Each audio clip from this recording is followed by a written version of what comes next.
Tonight we slip quietly into a world that smells a little briny, feels a little damp, and echoes with the shouts of merchants trying to make a quick sale before the church bells ring. You're standing at the edge of a medieval port town, the horizon faintly glowing as the first light of dawn peeks over the masts of ships. Nets hang heavy with the night's catch, fish scales glitter like spilled coins, and gulls swoop and scream like they're the real owners of this market. The cobblestones under your feet are slick, and you wonder if that sheen is morning dew, or just fish slime. You probably won't survive this place. Honestly, between the smells, the scams, and the suspiciously sharp elbows of rival merchants, you'd be done before breakfast.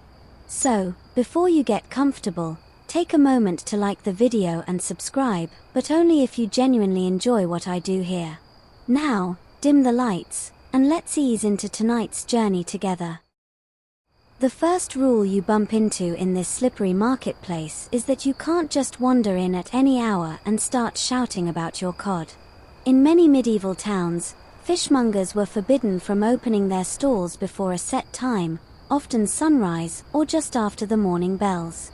The idea was to keep things fair, so no crafty seller could dump their stock on bleary-eyed early risers while competitors still slept. You picture a town crier marching through the streets with his bell, hollering, "Now selling may commence," like some odd prequel to supermarket hours. It makes sense, though. Fresh fish had a terrifyingly short shelf life in the days before refrigeration. If you tried to sneak in sales too early, you might trick buyers into grabbing fish that was yesterday's leftovers. Historians still argue whether these dawn regulations were more about consumer protection or just guild control, but you can see why nobody wanted to gamble with a suspiciously grey herring. The docks are alive with activity. Sailors lug wicker baskets that drip seawater, the air pungent with salt and faint rot. You watch as an inspector, probably half asleep, trudges through the crowd to make sure nobody is jumping the gun. One ambitious merchant has his stall nearly set up, fish gleaming on planks of wood, but his hands are frozen in mid-motion. He knows if he starts shouting prices before the bell, he could face a hefty fine. That's medieval discipline for you. No snoozing past the alarm, but also no overeager hustle. There's a fringe little detail here, one the records only whisper about. Some sellers apparently bribed watchmen to give them a head start. You imagine a greasy handshake in the twilight, a wink, and suddenly one stall is bursting with activity before the rest have even untied their aprons. The neighbors glare, muttering that it isn't fair. By the time they're allowed to open, the choicest eels are already gone. It's the medieval version of someone camping outside Best Buy for Black Friday, only smellier. Your nose twitches as you pass barrels stacked along the quay. Some contain flopping fish so fresh they practically wink at you. Others, not so much. But rules said no selling until the bells, so everyone waits in this tense, salty limbo. Kids dart between legs, tugging at scraps, and dogs hover hopefully. A gull lands with a wet slap on a barrel lid, pecking furiously until someone shoos it away. And there you are, wedged in the middle of this scene, feeling like time itself is on pause until that signal is given. When the bell finally clangs, it's chaos. The sound is like a floodgate bursting. Voices erupt, fish are heaved onto counters, and buyers swarm forward with baskets and coins. Imagine a farmer's market crossed with a rugby scrum. You dodge a flying sardine. Someone jabs a trout under your nose and yells something you definitely don't understand. The law might have set the schedule, but once the hour arrived, it was a free-for-all. Buyers had to hustle. If you strolled too slowly, you might get stuck with the last pickings, which were about as appetizing as a forgotten lunchbox in July. Sellers shouted themselves hoarse to prove their fish was freshest, and you realize medieval commerce was less about calm selection and more about survival of the pushiest. A mainstream fact floats in here. By the 14th century, London's fish market, Billingsgate, was so strictly timed and regulated that even nobles were expected to obey the selling hours. You picture a lord in velvet sleeves haggling furiously over mackerel, scowling at the clock as much as at the price. Rules spared no one, and that's oddly comforting. You're all in the same slippery boat. But the quirky twist. In some places, laws actually banned fishermen from selling their own catch directly at the harbor. They had to cart it into town first, sometimes miles inland, so the official marketplace stayed powerful. Imagine being forced to lug 50 pounds of cod uphill while it slowly rots, just because the guild didn't want the docks cutting into their monopoly. The absurdity would make you laugh, except you're the one carrying the fish, and your shoes are now permanently ruined. As you shuffle away from the frenzy, dodging puddles and elbows, you realize this is only the first of many strange rules you'll stumble through tonight. The market bells may have freed the fishmongers for now, but your journey is just beginning, and the smell of salt and scales is going to follow you for a long, long while. The shouting hasn't even begun to fade before another peculiarity of this medieval fish world ambushes you. Size matters, and it matters a lot more than you'd expect.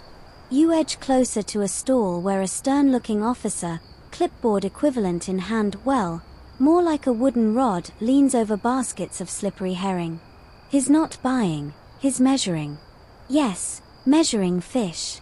Imagine being that guy at parties. The law demanded that certain species reach a minimum length before they could be sold. A herring had to be so many inches, a cod so many spans, and heaven help the merchant who tried sneaking undersized catch into the pile. It's partly about fairness. Nobody wants to buy a runt fish and realize they got cheated, but also about conservation, medieval style. If you sold the young ones, there'd be nothing left to grow big enough for next year's Lent feast. Historians still argue whether medieval lawmakers truly had conservation in mind or whether it was just guild politics protecting their profits, but either way, you're left imagining a world where measuring tape was as important as the scales themselves. The scene is both comical and tense. You watch as a fishmonger slyly nudges a short herring toward the back of the heap, hoping the inspector won't notice. Spoiler, he notices.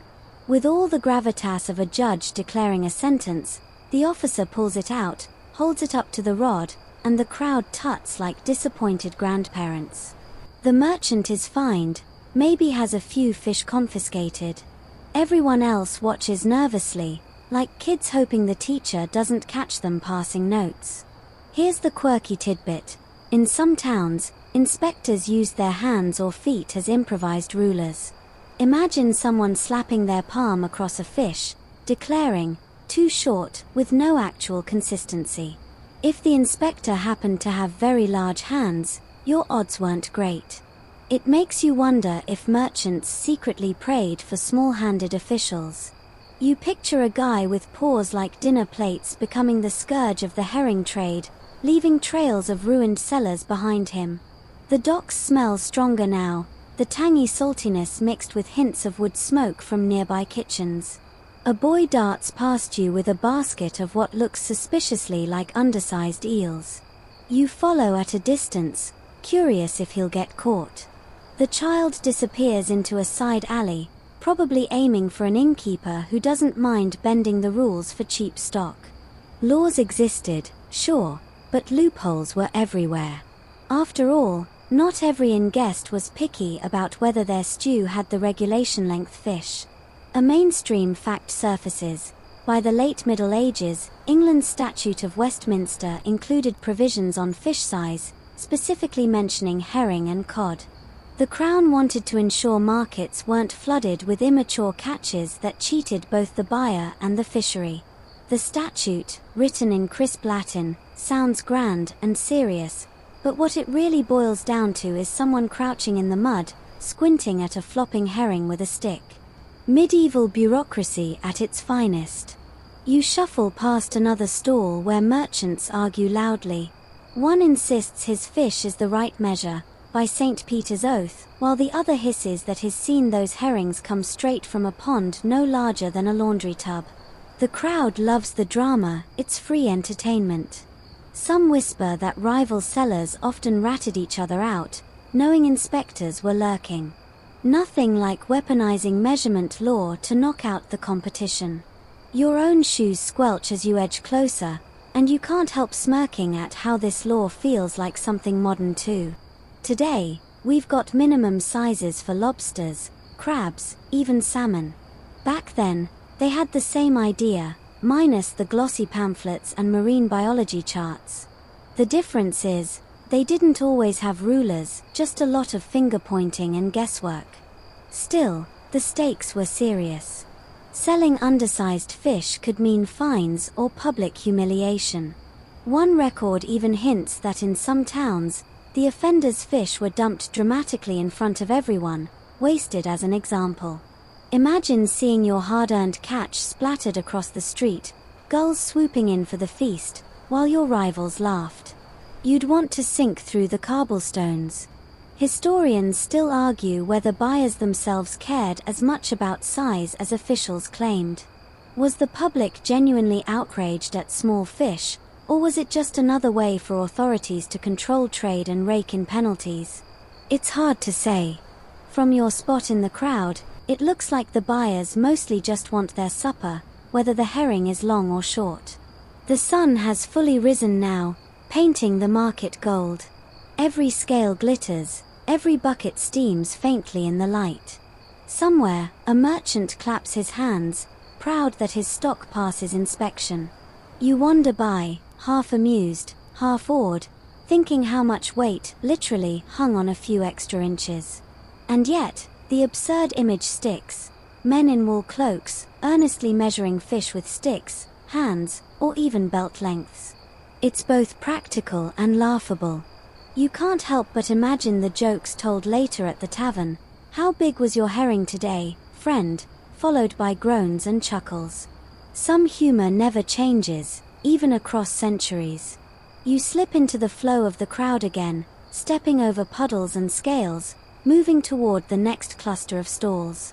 Behind you, the inspector is still at it, lifting and measuring, shaking his head. Ahead, you hear rumors of a far worse ordeal for sellers, the dreaded smell test.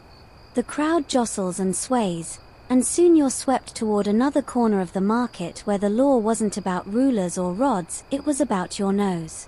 If the size laws made you chuckle, the smell test might make you gag. You find yourself hovering near a row of barrels, their lids half open, and the air hits you like a rotten sock dipped in seawater and then left under a summer sun. This, apparently, is where officials sniff for justice. The law was simple. You could not sell stinky fish. If the catch smelled off, even a little sour, the whole lot could be seized, sometimes destroyed, sometimes fed to the pigs or tossed back into the river. And while part of you thinks, well, duh, who wants bad fish? You also remember that medieval people didn't have refrigeration. Fish went bad in hours, not days. Every transaction was a gamble, and the law tried to tilt the odds in the buyer's favor. You watch as a warden lifts the lid from a cask of herring. He plunges his hand inside, pulls up a glistening silver body, and holds it under his nose with a grimace worthy of theater. The crowd leans in. He sniffs once, twice, dramatically, then shakes his head and drops it back. The merchant protests, swearing the fish is fine, caught just this dawn, as fresh as the virgin's breath. The warden wrinkles his nose. The crowd titters. A fine is coming. Quirky detail time. In some towns, instead of just trusting a warden's nose, they brought in professional tasters or smellers, often people thought to have particularly sensitive senses. Imagine having that as your resume, fish sniffer, certified by the guild. You probably wouldn't get many dinner invitations. The job was risky too. Sniff the wrong barrel, catch a whiff of too much rot, and you might spend the rest of the day doubled over in a corner. A mainstream fact surfaces here. London's famous Billingsgate Market had inspectors known as searchers who enforced rules against stale fish. By the 15th century, they patrolled daily, seizing and destroying anything deemed unfit. That meant whole baskets of fish dumped into the Thames, a sight you can almost see, gulls shrieking, dogs leaping, kids scrambling for salvage while the merchant wailed. Historians still argue whether this practice was mainly about health or about monopoly. Was it really to protect consumers, or just another excuse to clear out small traders who couldn't sell fast enough? You glance at a weary woman nearby, clutching a half-empty basket. Her fish looks fine, maybe just yesterday's catch, but one whiff from the wrong inspector could ruin her. You catch another whiff yourself, and your stomach churns. It's not just fish, it's decay, sweet, sour, sharp, all at once. You gag and step back, but the crowd roars with laughter at your face. Apparently, outsiders reacting badly is part of the entertainment. You mutter under your breath and think longingly of air fresheners, which won't exist for centuries. The law also extended beyond freshness. Some towns forbade soaking old fish in brine or vinegar to disguise the smell. That trick might fool an untrained buyer, but inspectors knew to look for telltale sliminess or unnatural shine. You picture one wily merchant spritzing perfume over a pile of eels, hoping no one notices. Spoiler, they noticed. A fringe rumor drifts through. In certain places, merchants were accused of rubbing fish with herbs or even dung to mask rot. Yes, dung. That's where you draw the line. No amount of medieval seasoning is making that stew edible. And yet, desperate sellers tried anything to pass inspection. The punishment for selling stinky fish could be brutal, not in gore but in humiliation. Merchants might be forced to stand beside their confiscated barrels while the town crier announced their shame. Sometimes, the rotten fish was hurled at them by the crowd, smelly justice served with a side of mockery. You imagine standing there, drenched in your own failed product, trying to smile through the stench. Medieval Yelp reviews were savage. As you drift toward the edge of the smelly zone, you hear someone muttering about Lent. That's when fish demand soared, since meat was forbidden. Merchants could make fortunes, but the temptation to pass off old stock was high. Inspectors worked overtime, sniffing until their noses were numb. You can almost hear one grumble, 40 days of fish, and not one cod worth eating. You pass by another stall where a merchant proudly thumps his barrel and declares, fresh as the sea itself. He thrusts a fish into your hand, and instinctively, you sniff. Not bad. A little briny, but tolerable. You nod, hand it back, and wonder if you've just passed your first medieval quality control test. The law may feel absurd now, but it kept countless people from falling sick, or at least that's the idea. And as you step away, your clothes faintly tainted with the smell of the market, you realize this was only the start of how far lawmakers would go to control what ended up on your dinner plate. The sound of raised voices ahead catches your attention.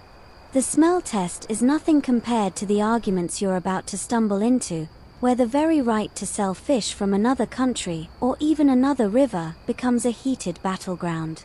The market narrows into a noisy knot of voices, and suddenly you're caught in the middle of an argument that's less about freshness and more about passports, or at least the medieval equivalent of them. A red-faced merchant, his apron crusted with scales, jabs a finger at a rival's basket. "Foreign fish," he cries, and the crowd erupts like it's the hottest gossip in town. You realize you've stumbled into one of the strangest battlegrounds of the age: imported fish. Laws in many medieval towns restricted or even outright banned the sale of foreign fish. The logic was tangled.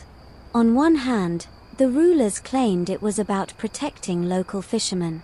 Why should a cod from across the channel undercut the hard-working men of this river? On the other, there was always the lure of taxes. If foreign fish were allowed in, they were often slapped with steep duties. That way, kings and councils pocketed a nice profit. You picture a clerk with ink-stained fingers tallying up barrels like they're stacks of gold. A mainstream fact slides in here. In 13th century England, statutes restricted imports of certain salted fish from France, especially herring. The English herring fleet was so important that protecting it was a matter of national policy. Imagine politicians today arguing over fish the way they argue over oil. Back then, herring was called the silver of the sea. Wars were funded with herring. Priests fasted on it. So, yes, you can see why foreign imports caused shouting matches. The quirky tidbit. Some towns drew ridiculously specific lines. A fish caught on one side of a river could be sold freely, but if it came from the opposite bank, technically belonging to another lord's jurisdiction, it was foreign. You imagine two fishermen glaring at each other across the water, both rowing furiously to prove their fish was local enough. You push closer, and the smell of damp burlap and brine clings to your nose. The accused merchant defends his barrel of eels, swearing they were caught just downstream, perfectly legal. His rival insists they're French, smuggled across the channel. The inspector looks exhausted, like he's heard this same argument every day of his career. He pokes a fish with a stick, as if that will reveal its nationality. Spoiler, it won't. Historians still argue whether these restrictions were truly enforced or mostly symbolic. Were foreign fish really pouring in to undercut local markets, or was the idea exaggerated to stoke patriotism? The records suggest plenty of smuggling, and you can almost picture fishermen rowing by moonlight, nets full, praying no customs officer spots them. Of course, smuggling came with high risks. If you were caught, your fish might be confiscated, you'd pay a fine, and your name could be plastered all over town as a cheat. Some unlucky souls even had their boats seized, which was like losing your entire livelihood.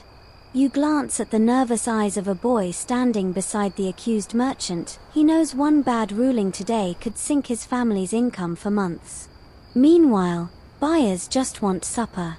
A woman leans on her cane and grumbles, "I don't care if it's French or from Mars, I'll take the cheapest."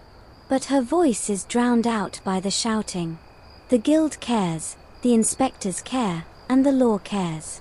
So everyone must care. In the middle of the fray, you imagine how absurd this would look today. Someone bursting into a supermarket yelling, "These salmon are Norwegian, ban them." Security would escort them out. But in the medieval market, this is deadly serious, because the economy of whole towns rested on who had the right to sell which fish. Another fringe tidbit floats up. In some regions, foreign fish wasn't just banned, it was publicly destroyed to make a point. Records hint at confiscated barrels being smashed in the square, salted herring spilling across cobblestones, while officials declared triumph over foreign corruption. You can almost see gulls swooping in for a feast, oblivious to the politics behind their good luck. You edge away as the argument escalates, the inspector finally ordering both merchants to haul their goods before the town council for judgment. The crowd disperses, muttering about bribes and favoritism. Your stomach rumbles, but you realize buying fish here isn't just a transaction, it's a legal minefield. One wrong eel, and you could be accused of undermining the kingdom.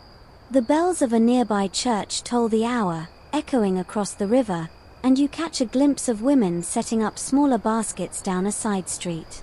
Their voices are softer, their movements less confrontational. And you remember hearing whispers that even who was allowed to sell fish came with its own set of peculiar rules that could land a woman in trouble just for trying to earn a few coins. You drift from the heated quarrel about foreign eels into a quieter lane where the air feels less tense, though no less fishy. Here, the sellers are mostly women. Their stalls are smaller, baskets laid directly on the cobbles, with sprats and herrings neatly arranged like silver coins. At first glance, it feels homier, like a street corner market where neighbors gossip.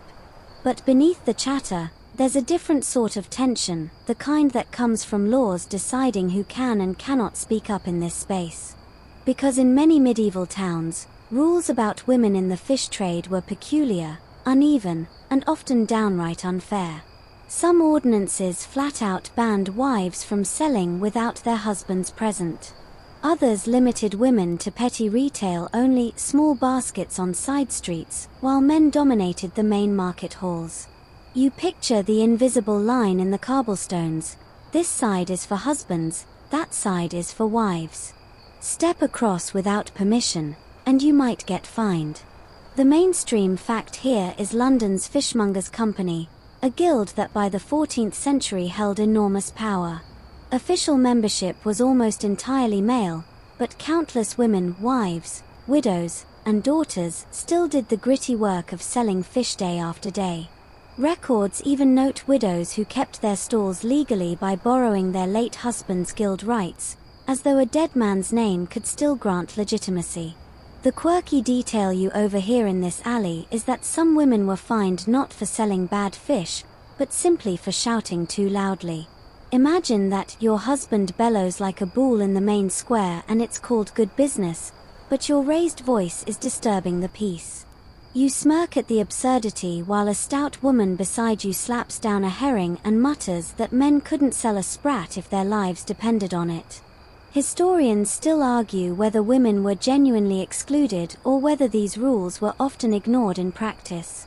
After all, when the market was swamped and Lent demanded endless barrels of fish, inspectors probably turned a blind eye to whoever could sell quickly. You watch a group of buyers flock to a widow's basket, coins clinking, while her teenage daughter calls out prices. It doesn't look like exclusion, it looks like survival. Still, the laws carried weight. There are records of women fined for hawking fish alone in forbidden areas, their baskets confiscated, their names scribbled into court rolls. You imagine trudging home after such a punishment, hands empty, while your children ask where supper is. Rules weren't just abstract, they stung. A boy rushes past with a slip of parchment, a guild official's mark stamped on it. Perhaps it's a license, perhaps a warning. The women glance at it, then turn their backs, focusing on their buyers. You sense the shared defiance here, a sisterhood of quiet rebellion. If the men claim the square, these women claim the side alleys, the shortcuts, the places where buyers sneak for better deals. The soundscape shifts, the splash of water as a woman rinses her fish in a bucket, the sharp laugh of another as she haggles down a nobleman's servant. Dogs circle hopefully. A cat perches on a barrel, tail twitching. This is the heartbeat of the market, softer than the guild's thunder, but just as vital. One fringe rumor trickles into your ear from a gossiping cluster. Certain town councils tried to forbid huckster wives from selling without caps or aprons, as if modest clothing was a sign of honesty. You chuckle at the idea, like a clean apron could keep a trout fresh. The women themselves laugh too, adjusting their headscarves with exaggerated primness before slipping another sprat into a buyer's hand. You crouch for a moment near a basket, noticing how the fish glisten in neat rows, their smell sharp but clean. The seller winks at you, slipping into her patter, fresh, fair, fit for Friday's table. You realize that while the guild may write the rules, it's voices like hers that keep families fed. As you stand again, the murmur of conversation wraps around you. The laws may try to silence these women, but the rhythm of their sales, their gossip, their laughter, it's louder than any ordinance. Yet you can't help but wonder what happens when those baskets find their way into taverns and inns, where another set of laws waits in the steam of soup pots and ale mugs. The narrow alleys spill you back toward the main street, and soon the familiar clamor of tankards and laughter drifts from a row of low-roofed taverns. The smell of ale mingles with wood smoke, but under it all, you catch it, the faint, suspicious whiff of trout simmering in a pot. You step inside one of these dim-lit inns, and the scene is instantly alive. Peasants slapping mugs on tables, a fiddler soaring away in the corner, and the innkeeper darting between benches with bowls of steaming stew. Here's the thing, laws about selling fish didn't stop at the open market. Taverns had their own tangled rules, especially about what species they could serve and how they presented it. And nothing drew the suspicion of inspectors quite like the infamous trout trick. The mainstream fact, by the 14th century, cities like London and York had ordinances forbidding taverns from disguising common river fish as expensive sea delicacies. It was a real problem. Why serve a humble carp for pennies when you could pretend it was a prized sea trout and charge triple?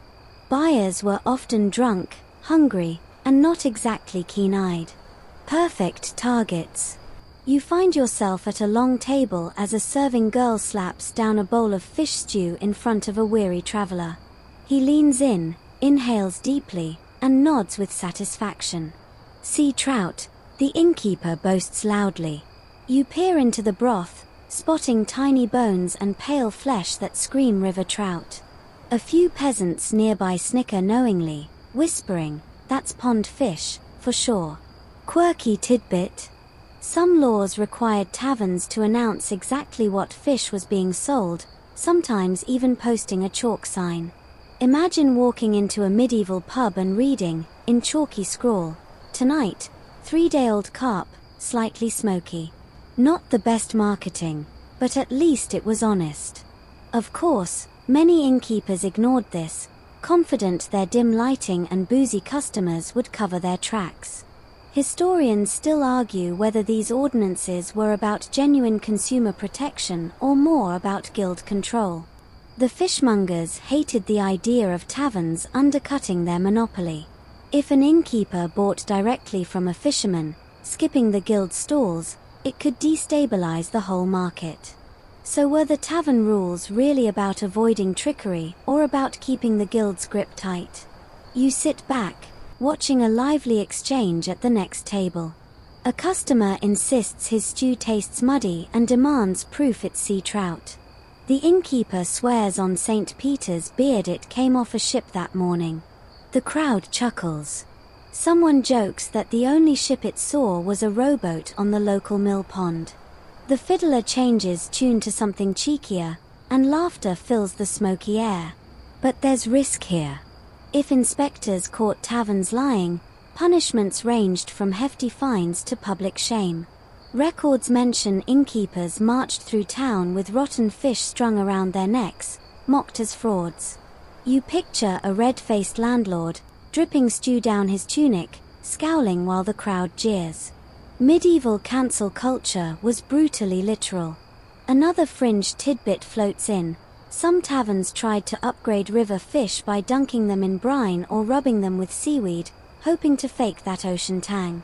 Inspectors claimed they could always tell, but you wonder, after a few mugs of ale, could anyone really notice?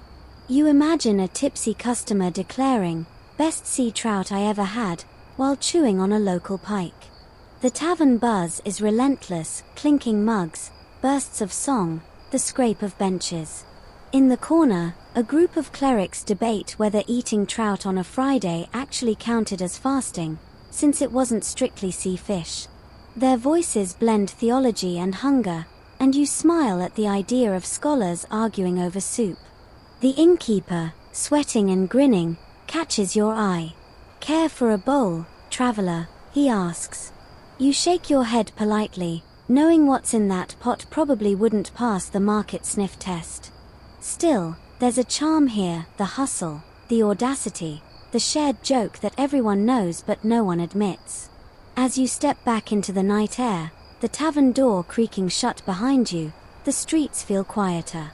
The laws here aren't just about money or freshness, they're woven into daily rituals, into what people eat and how they gather. And as the bells in the distance toll faintly, you remember there were days when not even the liveliest market or tavern was allowed to sell fish at all. The tavern noise fades as you wander farther down the cobbled street. The market stalls are shuttered, and an eerie stillness clings to the air. No hawkers shouting prices, no gulls squabbling over scraps, just the distant toll of church bells. You pause, noticing how strange it feels. The law hasn't just quieted the sellers, it's hushed the entire town. This is a holy day, and fish sales are forbidden. It might sound counterintuitive. After all, on many church feast days or during Lent, fish was the only thing allowed. Demand skyrocketed, bellies growled, and yet, on certain religious holidays, the market had to pause. The reasoning? To preserve the sanctity of worship. Buying and selling, no matter how innocent, was seen as worldly distraction. Imagine being told you couldn't buy dinner because it might keep you from focusing on your prayers. The mainstream fact is that across medieval Europe, festivals like Easter or the Feast of Corpus Christi often came with sweeping bans on trade. London ordinances spelled out that no fish should be sold during Mass, and violators risked fines or confiscation. It was the medieval version of closed on Sundays, only with priests patrolling instead of corporate policy. You shuffle past shuttered stalls where barrels sit hidden under canvas, like guilty secrets. The smell of brine still lingers, but nobody dares call out. A few women sit quietly, baskets at their feet, eyes darting for wardens. You can almost feel their hunger. If they don't sell today, the fish will spoil by tomorrow. Yet the law insists silence. Quirky tidbit: in some towns, the rule wasn't a full ban, but a pause. Fishmongers were required to stop shouting during church services. Imagine the chaos: hawkers mid-sale, suddenly silenced, mouths clamped shut while bells rang. Buyers stood awkwardly, coins in hand, waiting for the last amen before the shouting resumed like a floodgate bursting. Historians still argue whether these restrictions were truly respected or more honored in the breach. Diaries and court rolls hint that plenty of quiet sales happened behind shutters.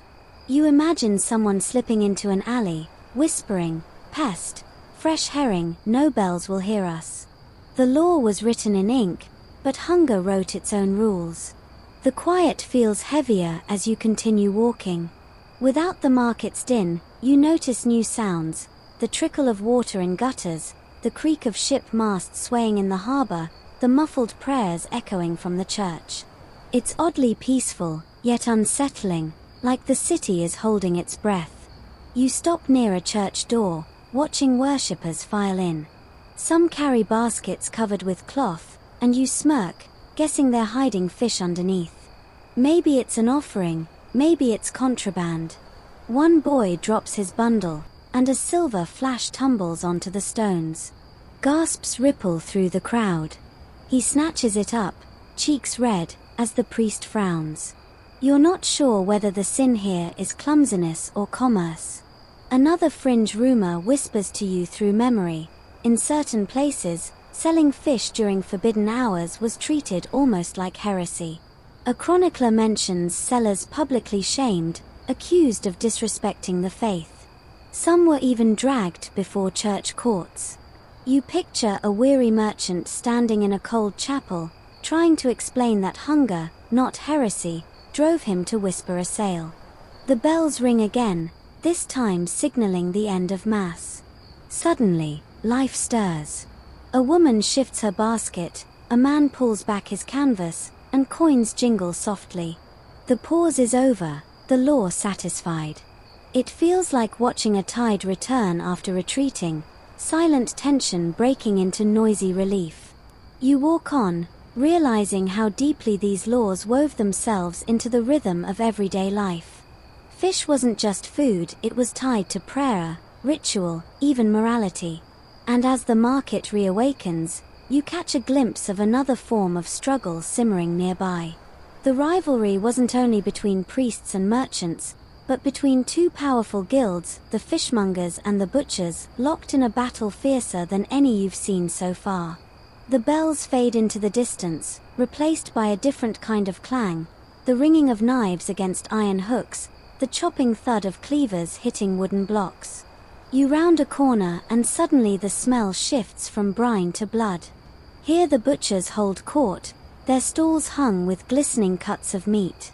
And right where their street presses against the fishmongers' territory, tension crackles like sparks from a forge. This isn't just competition, it's a turf war, centuries in the making.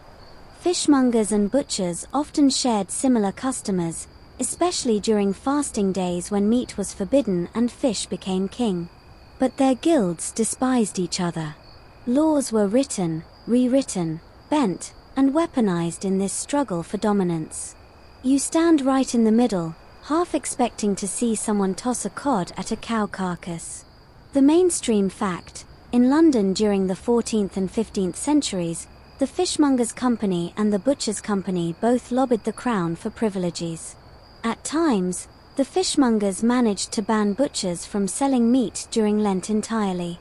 Other times, the butchers retaliated, accusing fishmongers of price fixing.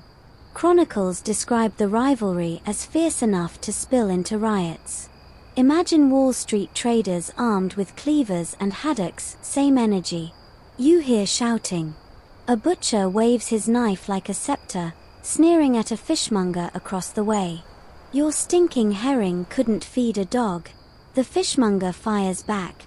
Better stinking herring than rotten beef. The crowd laughs, but the insults sting. A few apprentices on both sides jeer, clearly itching for a scuffle. Quirky tidbit: in some markets, the stalls of butchers and fishmongers were deliberately separated by alleys or even whole streets, as though the city fathers knew mixing them was too volatile. But even then, rivalry crept in. There are records of fishmongers throwing scraps of eel guts outside butcher shops, and butchers retaliating with blooded offal tossed into fish barrels. Medieval food fight, Guild edition. Historians still argue whether these rivalries were about actual customers or more about political influence. Both guilds had members sitting on city councils, and both controlled massive sums of money. To be a powerful guild was to shape laws themselves. And the fishmongers, with their monopoly on imported herring, often had the upper hand until a king needed butchered beef for his army. Then, suddenly, the balance shifted. The smell here is overwhelming, a clash of salt and iron. You wrinkle your nose as you pass a butcher sharpening his blade, sparks spitting. Beside him, a fishmonger slaps a gleaming cod onto his counter, as though it's a duel challenge. Neither looks away. You imagine medieval townspeople whispering about which guild would win the year, as though it were a sport. In the middle of this tension, customers shuffle awkwardly. One woman hesitates between a slab of pork and a basket of trout, her purse light. Choosing isn't just about taste, it's about loyalty. Buy fish today, and the butcher might scowl at you tomorrow. It's like navigating rival fan clubs, only with your supper at stake. A fringe rumor drifts in. Some city officials supposedly stoked these rivalries deliberately, believing that keeping guilds squabbling weakened their collective power. Better to let butchers and fishmongers insult each other than unite against the council. You can almost see a mayor leaning back smugly, saying, "Let them throw eels. At least they're not throwing stones at me." The tension peaks when a butcher's apprentice deliberately knocks a fish barrel, sending a wave of briny water over the cobbles. The fishmonger lunges forward, fists clenched, but wardens rush in, clanging staffs on the ground. Enough, they bark, threatening fines. The apprentices scatter like startled cats. The market breathes again, but the hatred simmers. You realize now that medieval laws weren't just about regulating food, they were about controlling human rivalries, drawing borders in a city where survival meant selling faster than the person beside you. And as you edge away from the uneasy truce, you catch sight of another inspector bending over a set of scales, suspicious eyes narrowed. Because if rivalries didn't drain your purse, the tricks of false weights and tampered measures might. The clash of butchers and fishmongers fades behind you, replaced by the steady clink of weights on scales. You drift toward a row of stalls where merchants aren't swinging fists, they're weighing fish, their eyes darting nervously toward the officials who prowl like hawks.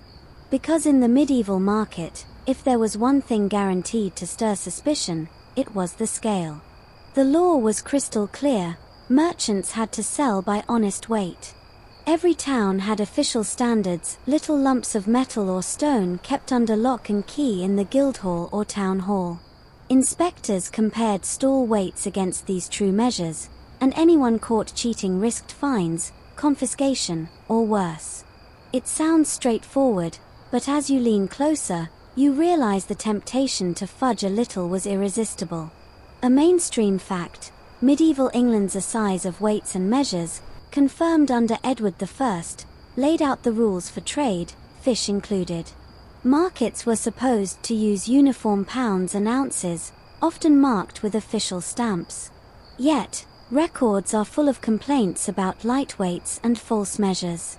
You picture an inspector sighing, lifting one suspiciously hollow-looking weight after another, muttering that honesty is rarer than fresh eel. At one stall, a fishmonger lifts his scales proudly, boasting to customers. But you notice something odd. He slips a pebble into the basket with the fish before lowering it onto the scale. A tiny cheat, barely visible, yet it could cost the buyer an extra penny or two. Multiply that by dozens of sales, and suddenly he's buying himself a nicer cloak. Quirky tidbit: some crafty sellers made hollowed-out weights filled with lead or sand, painted over to look solid. Others bent the arms of their balances ever so slightly, so the merchant's side tipped in his favor. It's the medieval version of rigging a slot machine, only with more fish guts involved. Historians still argue whether buyers truly noticed or whether cheating was just accepted as part of the game. Some suggest customers knew, but shrugged, figuring everyone cheated a little. Others believe inspectors cracked down harder than the records suggest, turning the marketplace into a daily cat-and-mouse battle. You hear raised voices. An inspector slams down an official pound beside a merchant's suspect weight. They don't match. The crowd presses closer, murmuring. The merchant protests loudly, swearing on saints that his weights are true, but the inspector shakes his head. A fine is announced. The crowd cheers. Nothing entertains quite like watching a neighbor get caught. The punishment here isn't just money. In some towns, dishonest sellers had their false weights nailed up in public as a warning. You picture a row of bent and hollow weights hanging like shameful trophies, each one telling a story of greed undone. Buyers passing by would point and chuckle, while merchants winced at the reminder. Another fringe rumor surfaces: certain inspectors weren't entirely clean themselves.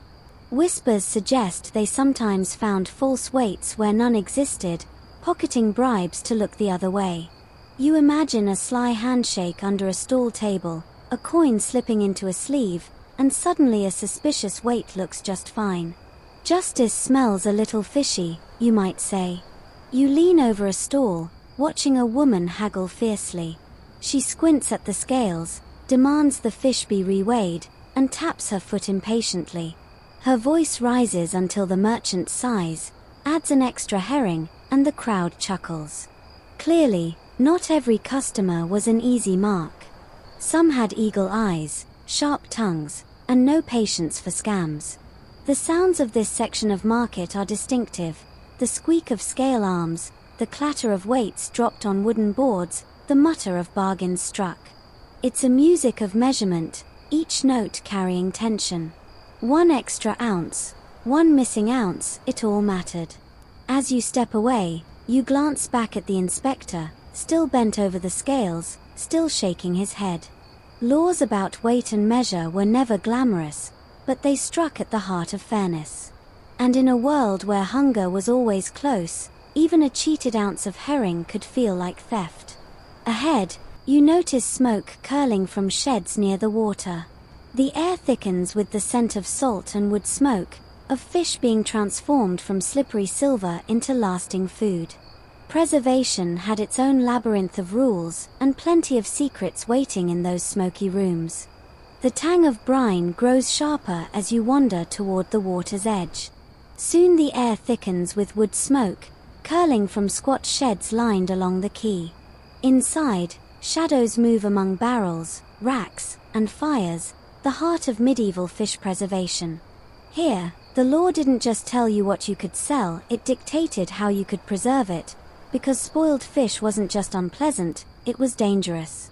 You duck under a low beam into one of the sheds. Rows of fish hang above smoldering fires, their skins glistening with oil, the smoke turning their flesh a deep bronze. Salt barrels crowd the corners, crusted white at the rims. It's strangely beautiful, like a cathedral to brine and ash. You feel your throat dry as the smoke stings your eyes, but your stomach growls anyway. The mainstream fact: in much of medieval Europe, especially England and France, salted herring and dried cod were staple foods. Whole fleets from the Low Countries and the Baltic ran on this trade. To keep fish safe for long journeys, laws required minimum amounts of salt, specific packing methods, even inspections of barrels. If you tried to cheat with less salt, the fish spoiled, and you risked heavy fines. At one bench, a man sprinkles coarse salt over fillets like a miser counting coins. He works fast, rubbing crystals deep into the flesh.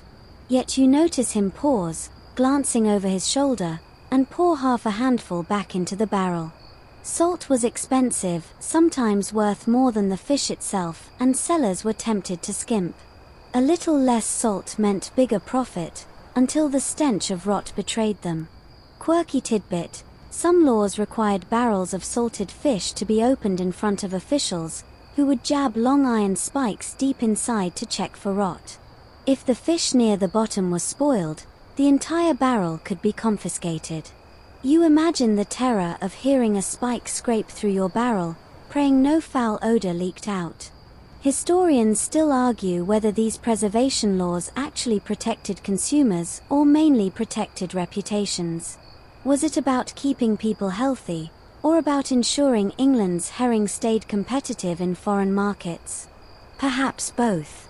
Surviving trade records suggest foreign buyers complained loudly when shipments arrived rancid, forcing governments to clamp down harder at home.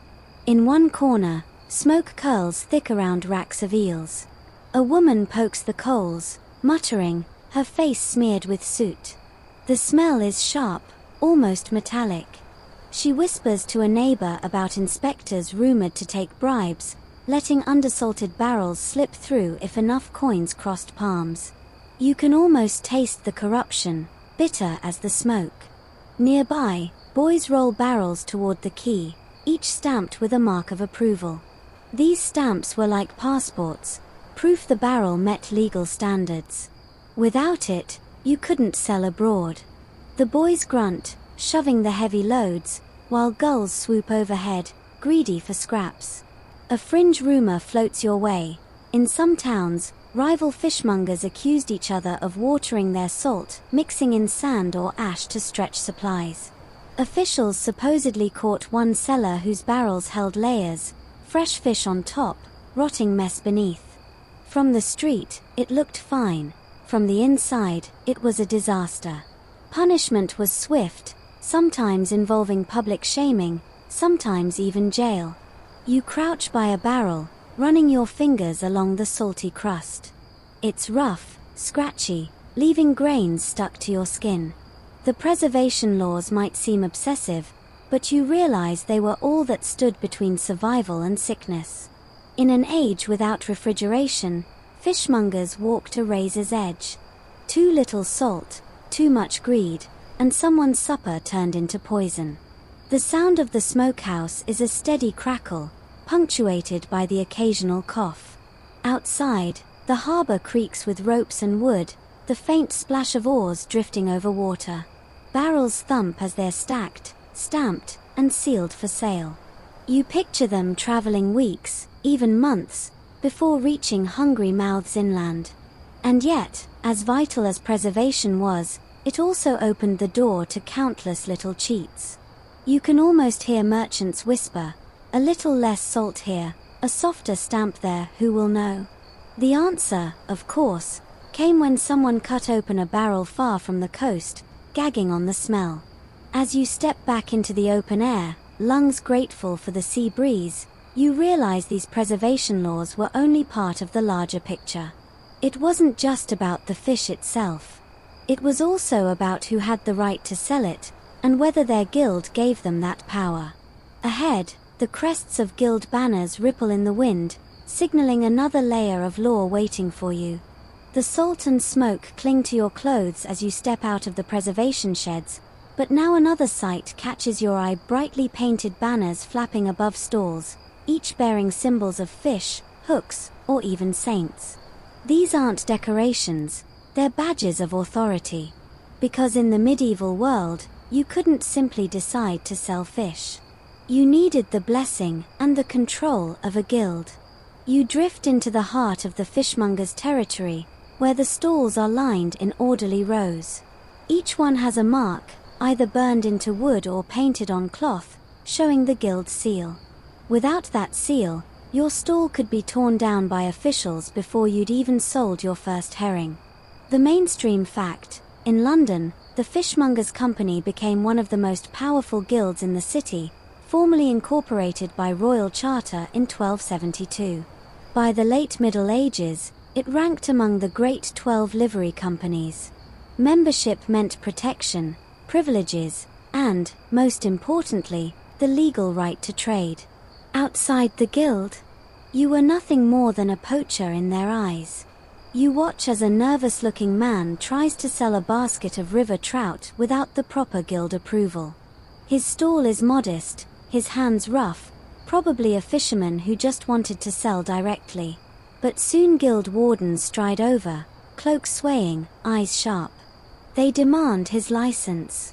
He stammers, points to his fish, pleads that it's fresh and fair. The wardens shake their heads.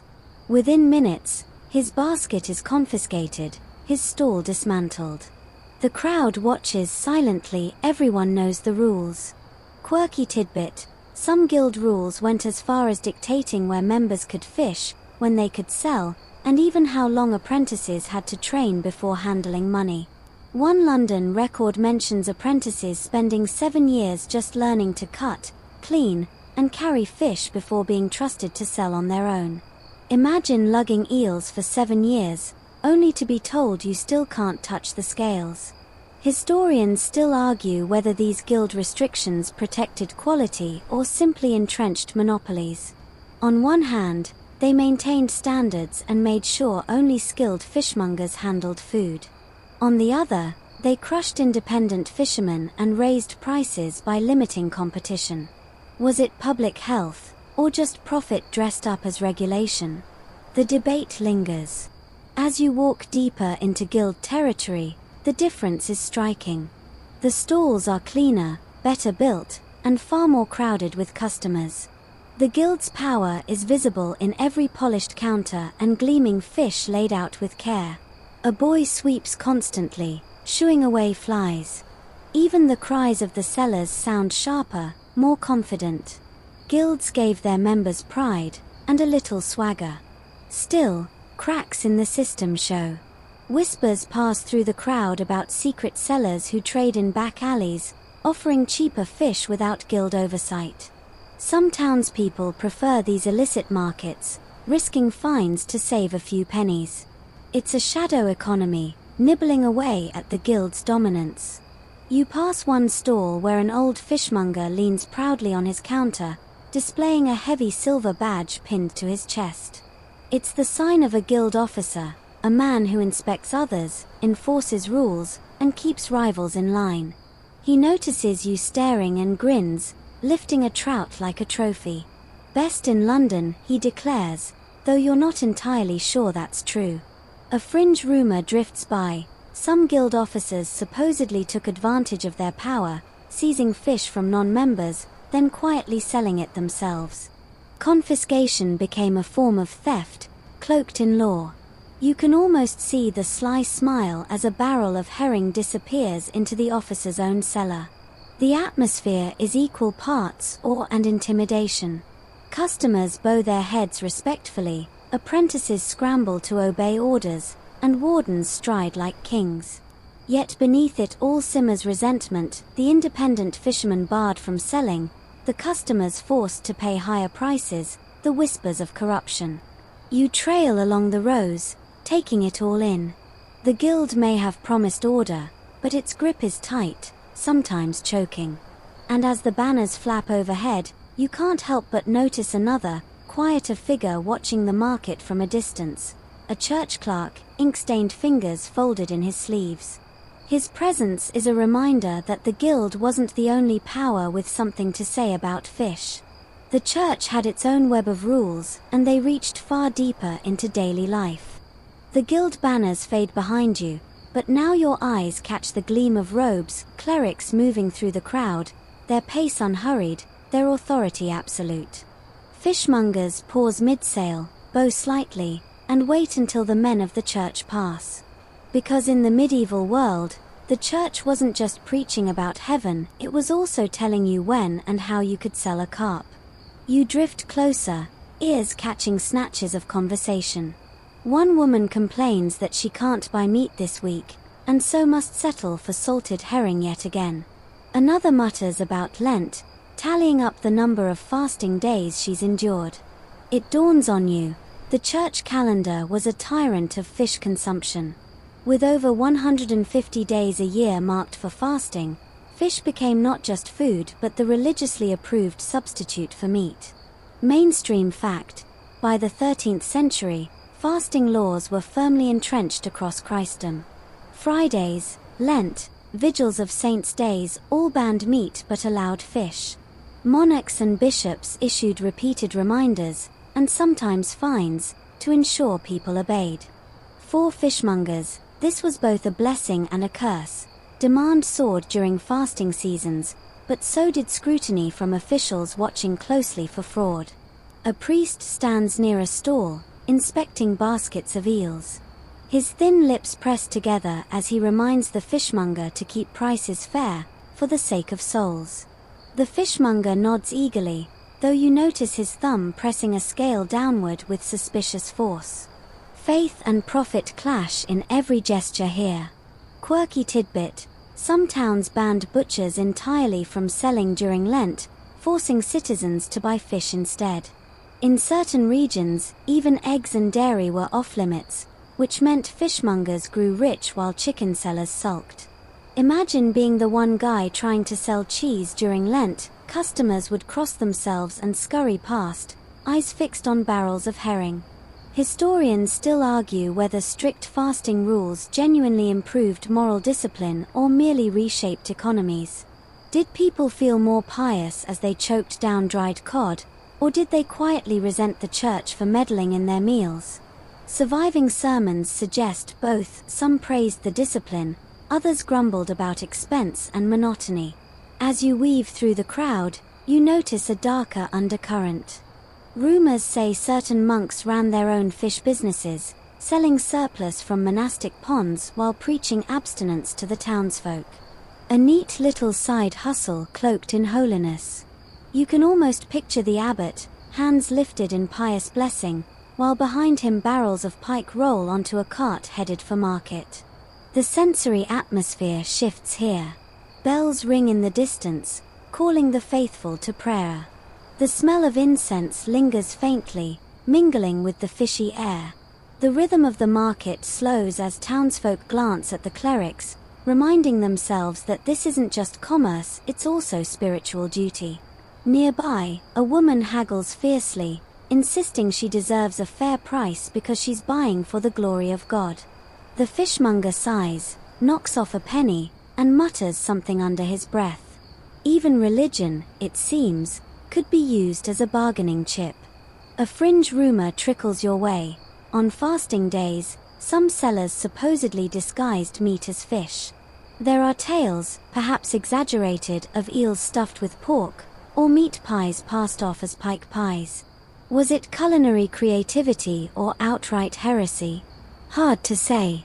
But the idea of a medieval foodie trying to game the fasting system adds a strange kind of humor to the scene. You pause, watching a child run past carrying a basket of oysters. His mother scolds him to be careful, reminding him that Father Thomas will be inspecting them for tonight's vigil supper. The boy groans, clearly tired of oysters for the 100th time. It strikes you, religious law turned fish into obligation, not luxury. A punishment wrapped in scales. And yet, demand made fortunes. Whole towns thrived on supplying fish for fasting days. The church's rules weren't just moral, they were economic engines, pushing rivers, coasts, and markets into overdrive. You imagine the guilds and clergy, strange bedfellows, both fattened by the same calendar. As the clerics fade into the crowd, their voices replaced by the drone of market cries, you realize something else. Rules about fish weren't just written by kings or enforced by guilds, they were sanctified from the pulpit.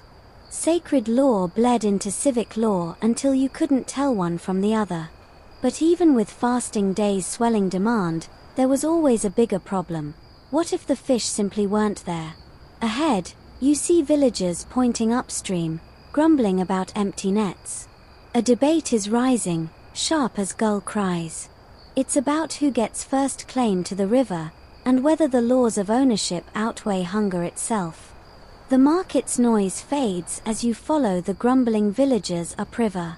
Soon the salty tang of the coast gives way to the muddier scent of fresh water, slower currents, reeds brushing your ankles, dragonflies hovering above ripples. Here the debate turns heated, because this isn't just about selling fish anymore. This is about who owns the fish before they're even caught. You crouch near the bank and listen. Two men argue fiercely, pointing to the water where a wide net stretches across. One claims the river belongs to the king, his royal charter granting him sole rights. The other insists the townsfolk have fished here for generations, and no parchment can erase tradition. The fish themselves flicker silver beneath the surface, oblivious to the shouting. Mainstream fact: medieval Europe often treated rivers, lakes, and even coastal waters as property, not commons. Kings, nobles, monasteries, and towns fought over fishing rights. In England, royal grants frequently gave exclusive control of entire stretches of river to lords or abbeys. If you dropped a net without permission, you could be fined or worse. A bailiff in a heavy cloak appears, waving a rolled document. He declares that this stretch belongs to the abbey, its monks feeding themselves and profiting by selling surplus. The villagers groan. Some mutter that the monks already own half the valley. The bailiff shrugs. The law is on his side. Quirky tidbit: in parts of France and the Low Countries, there were even laws about how deep your net could sink. Nets dragging the riverbed were banned in some areas, supposedly to protect young fish. But villagers joked it was just another trick for lords to catch more while peasants caught less. Imagine trying to measure your net depth while an inspector yells at you from the bank. Historians still argue whether these laws reflected genuine environmental concern or were simply power grabs. Some scholars point to depleted rivers as proof that overfishing was a real medieval issue. Others claim the protective laws mostly lined noble pockets.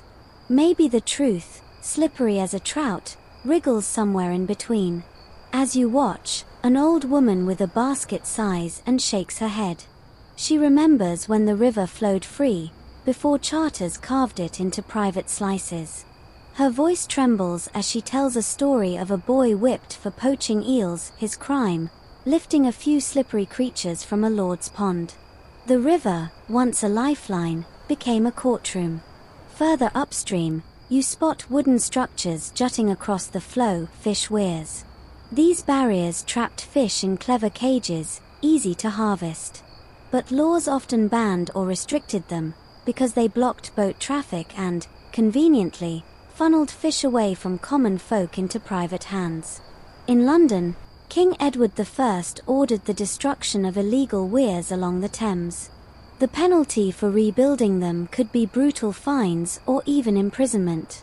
The sensory world is different here. The slap of water against posts, reeds rustling, frogs croaking underfoot. Villagers complain of empty bellies, while the bailiff lists fines with dry precision. Each splash of a captured fish sounds like a coin dropping into someone else's purse.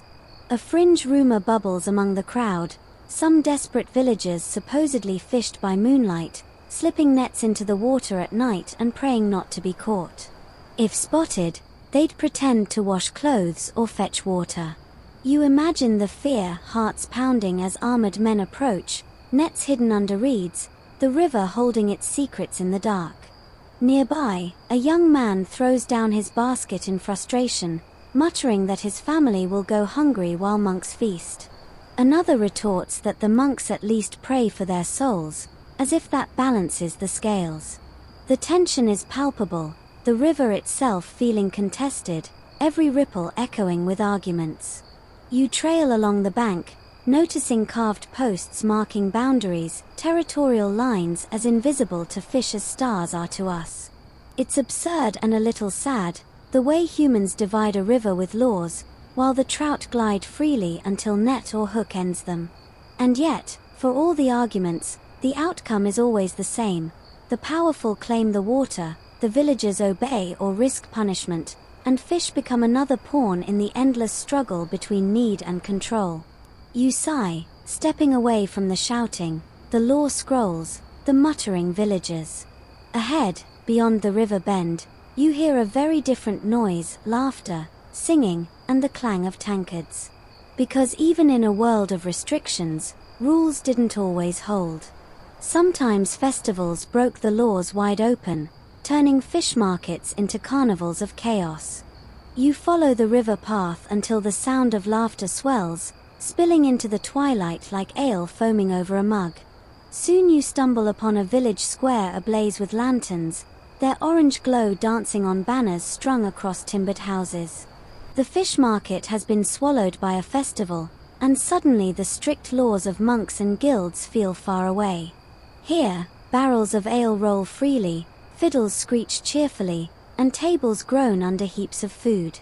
But something catches your eye, platters of fish, stacked high, sold and eaten in ways that blatantly ignore the rules you've been trudging through. Eels roasted whole, herring grilled on open flames, trout handed out without guild seals or official scales. The crowd doesn't care. Tonight, the laws bend. Mainstream fact: medieval Europe loved its fairs and feast days, often linked to saints or seasonal cycles. During these times, many of the normal trade restrictions softened or were outright ignored.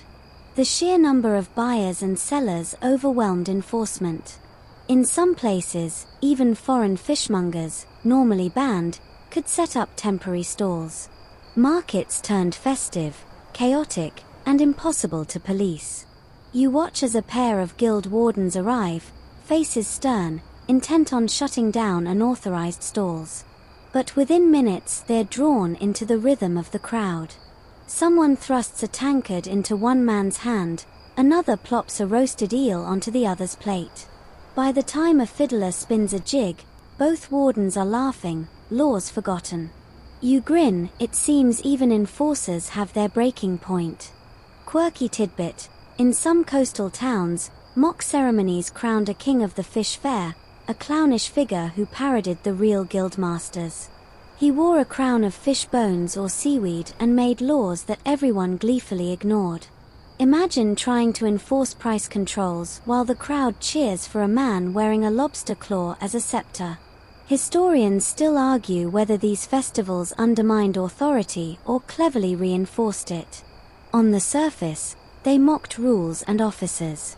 But some suggest this chaos actually helped stabilize the system. It gave people a chance to blow off steam before returning to obedience. Was carnival rebellion real, or just licensed play acting to keep the peace? The debate lingers, like music fading after midnight. The sensory overload here is overwhelming. Smoke from roasting fish mingles with wood smoke and spilled ale. Drums pound, feet stomp, the smell of sweat and laughter thick in the air. Children dart between legs, sticky with honey cakes, while jugglers toss fish in the air as part of their act. One nearly drops a cod into the ale barrel, which would have been the funniest and perhaps tastiest mistake of the night. A fringe rumor drifts from a tipsy old man beside you. During some feast days, miracle fish were said to appear in rivers, a divine blessing. In reality, villagers likely released extra fish into the water to ensure good catches during celebrations. But the idea of a holy carp swimming in to join the party? Irresistible. Not everyone celebrates equally, though. You notice a sour-faced bailiff lurking at the edge, arms crossed, muttering about fines he'll hand out tomorrow. His eyes track the unlicensed sellers with a mix of frustration and calculation. For tonight, the law is powerless. But come dawn, penalties will rain down like gulls on scraps. Still, for now, joy prevails. A young woman tosses you a piece of fried smelt, greasy and hot, and winks.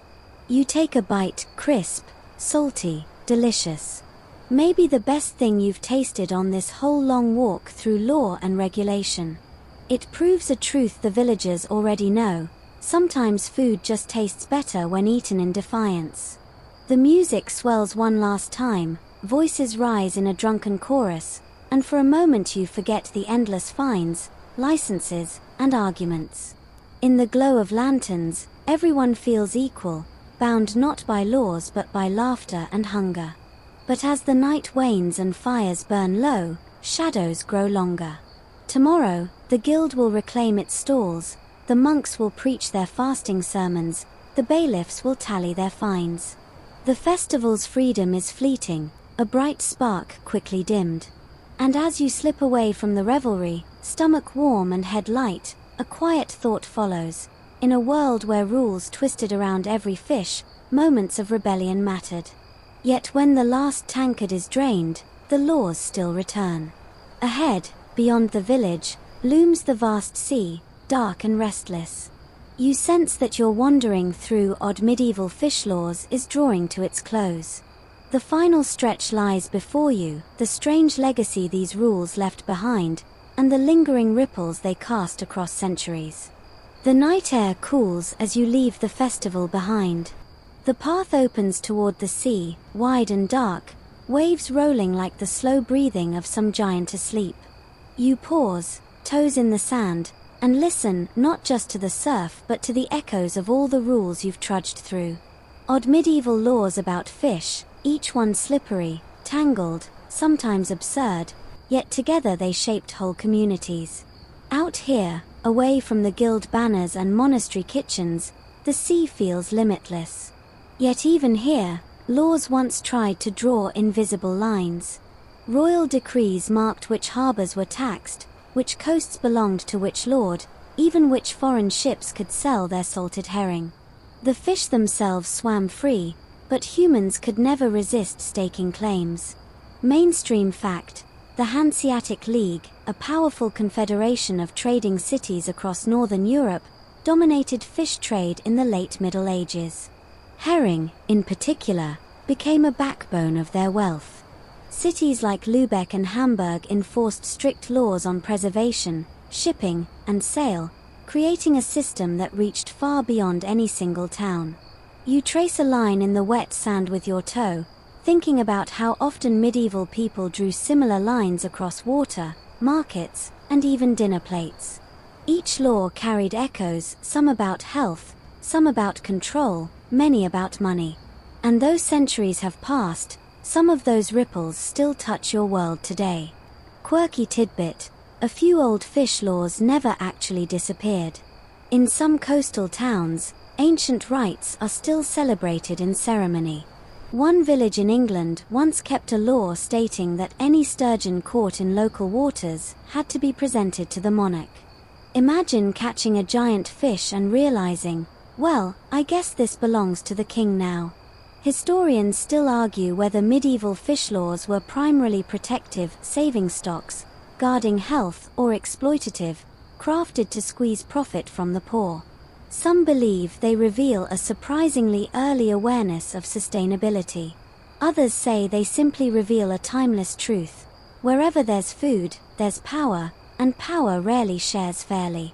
The sensory world around you softens. The tide hisses as it retreats, gulls cry faintly in the distance, and the cool breeze carries salt and seaweed. You feel as though the centuries are layered here, villagers still trudging with baskets, monks still scolding over fasting, guild wardens still flashing badges. Their rules may be relics, but their echoes remain. You picture a medieval child tugging on a parent's sleeve, asking why a fish couldn't simply be sold if it was fresh, or why some neighbor's net was suddenly forbidden. Maybe the parent just shrugged and said, "Because the law says so." The child probably rolled their eyes. Some things never change.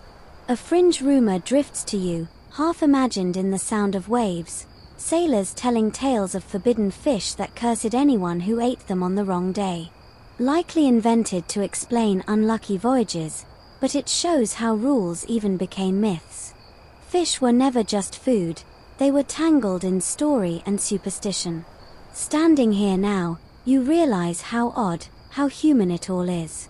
To take a creature from the sea, slippery, silent, utterly indifferent, and wrap it in parchment, regulation, debate, even ceremony. To turn dinner into law, law into culture, culture into history. The moon glimmers on the water, steady and pale. You take a deep breath, feeling the journey settle. 15,000 words worth of wandering through stalls, rivers, monasteries, festivals, it all drifts like seafoam into the dark. And with it comes a gentler rhythm, a reminder that even the strangest rules fade in time, leaving behind only stories and the quiet wash of waves. Your pace slows, words stretching longer, softer, as though the tide itself carries them. Imagine yourself lying back on the sand, the world's noise far behind. The laws, the fines, the guild wardens, all of them blur into a distant hum, like gulls far offshore. You notice the stars overhead, faint and countless, glimmering above the Black Sea. Each one feels timeless, untroubled by markets or charters. You let your breath deepen, in and out, like the rhythm of the tide. Each inhale gathers the day, each exhale lets it go. The strangeness of those medieval laws, once sharp and absurd, softens into a kind of lullaby. They were part of people's lives, just as odd rules shape your world now. But tonight, none of it demands anything of you.